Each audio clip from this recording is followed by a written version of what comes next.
All right, welcome to this explainer. Today, we're diving straight into a massive shift happening right now in the markets. For years, Wall Street and Web3 have basically been speaking completely different languages. But that translation barrier is finally breaking down, and there is a multi-trillion-dollar market waiting on the other side. To fully grasp the sheer absurdity of where we started, consider this story about Sanji, the co-founder of Zonix. Back in 2020, he was applying to open just a standard business bank account with Silicon Valley Bank for a legitimate software as a service company. But simply because he wrote the word blockchain on the application, he was flat out rejected. The bank literally told him, "You're in crypto," and just turned him away. Think about that for a second. Just a few short years ago, traditional finance viewed the underlying technology of blockchain as completely indistinguishable from the wild speculation of cryptocurrency. So, here is our roadmap for today. We're going to cover 1. Tokenizing the real world, 2. The institutional roadblock, 3. Zonix and compliance built in, 4. Midnight as the privacy key, 5. The TradFi migration, and finally, 6. The future of ownership. Let's get right into it. Section 1. Tokenizing the real world. Before we tackle the big regulatory hurdles, let's quickly clarify what these institutions are actually trying to accomplish on-chain right now. During a recent panel, Sanji used this absolutely brilliant metaphor that really clears up the confusion banks had back in 2020. He said, "Picture blockchain as an enormous, vast ocean. It's simply a highly efficient, immutable technology infrastructure.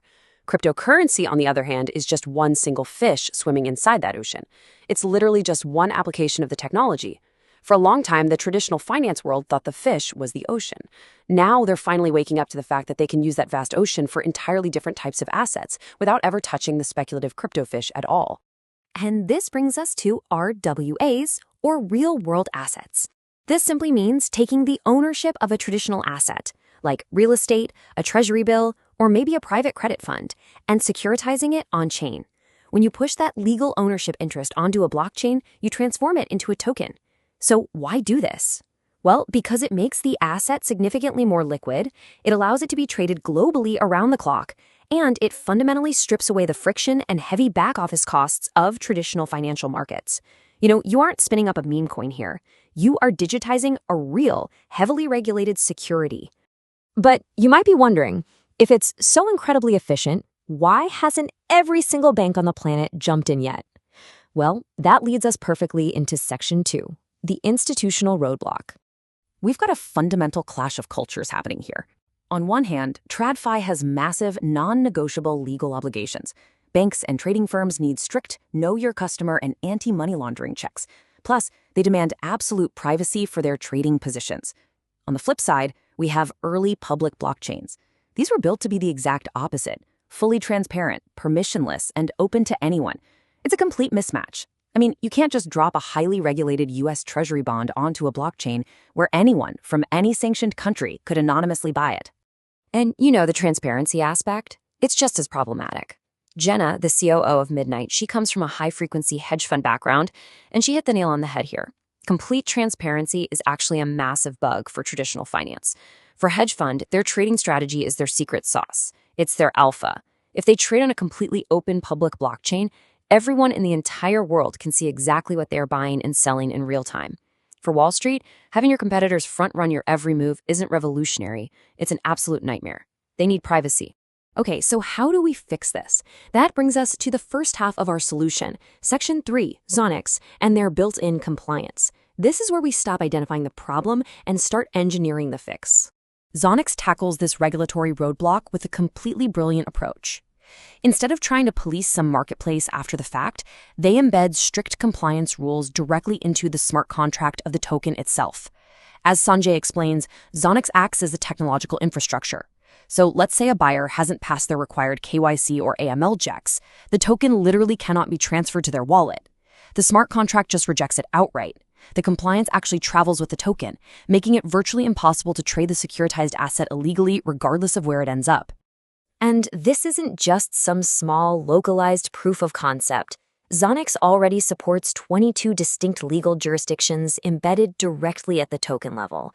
Whether an issuer needs to comply with US SEC exemptions like Reg D 506C, the UK's Financial Conduct Authority, or Singapore's Monetary Authority, the whole system handles it seamlessly. The token automatically adjusts and obeys the specific laws of the land it's operating within. It's just an incredibly robust compliance engine. Right, so compliance is officially solved by Zonix. But wait, what about the hedge fund secret sauce? What about the privacy? Let's jump into Section 4, Midnight, the privacy key. To tackle Wall Street's massive privacy problem head-on, Zonix partnered up with a fourth-generation blockchain called Midnight. Zonix recognized pretty quickly that compliance alone just wasn't going to cut it for the biggest institutions. They desperately needed a strategic partner that could shield highly sensitive financial data. And that is exactly the missing layer that Midnight provides. The absolute magic phrase you need to know here is selective disclosure. This is Midnight's definitive missing link. Selective disclosure allows a financial institution to basically say, okay, I will reveal specific data to the parties who have a legal right to see it, like proving compliance to an auditor or a regulator, but I am keeping that exact same data completely shielded from the general public and competing hedge funds. You're getting the insane efficiency of a public blockchain, but with the data protection of a private network. It's literally the holy grail for institutional adoption. So when you combine Zonix's automated compliance with Midnight's selective disclosure, the floodgates absolutely open. Welcome to Section 5, the TradFi migration. Just consider this staggering 180-degree shift in the institutional mindset over just a few short years. I mean, we literally started this explainer with Sunji getting booted from Silicon Valley Bank in 2020 just for saying the word blockchain. By 2022, sure, a few brave maverick issuers started experimenting with minimum viable products. But now, in 2024, the narrative is completely transformed because the infrastructure for safety, compliance, and privacy has finally matured. Major institutions are no longer asking if they should adopt blockchain. They are literally asking how fast they can deploy. We aren't just talking about small, scrappy tech startups anymore, guys. We are talking about the titans of global finance. BlackRock, literally the largest asset manager in the world, has a tokenized money market fund that has successfully paid out over $1 billion in dividends in just months. The DTCC, the clearinghouse that handles nearly all U.S. securities trading, they're actively preparing to settle trillions of dollars on-chain. Over in the UK, the fully regulated Monument Bank is straight up tokenizing bank deposits to offer brand new liquidity to investors. This is real, massive capital flowing right now. So where does this whole thing actually lead us? Let's dive into our final segment, Section 6, the future of ownership, because this tech is opening doors that were honestly completely unimaginable before. Now, standard predictable assets like private credit, money market funds, and U.S. federal securities, they're obviously the first movers here because of their safety.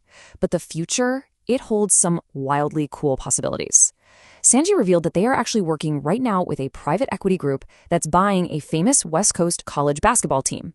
And they aren't just buying it, they are tokenizing the team's cap table. This means diehard fans could literally buy a $10,000 digital security, become actual fractional owners of their favorite basketball team, and then easily sell that stake on an exchange if they decide they want out. That is a completely new financial instrument enabled entirely by this blockchain infrastructure. We've seen how the tech has completely evolved. We've seen how operating systems like Zonix ensure total ironclad legal compliance, and how Midnight finally gives those massive institutions the selective disclosure and privacy they demand. The barriers have officially fallen, and the infrastructure finally exists to securely trade literally anything globally. So here is my question for you. If privacy and compliance are no longer roadblocks, what real-world asset would you choose to tokenize? Think about that for a second. Thanks so much for joining me on this journey, and I'll catch you in the next explainer.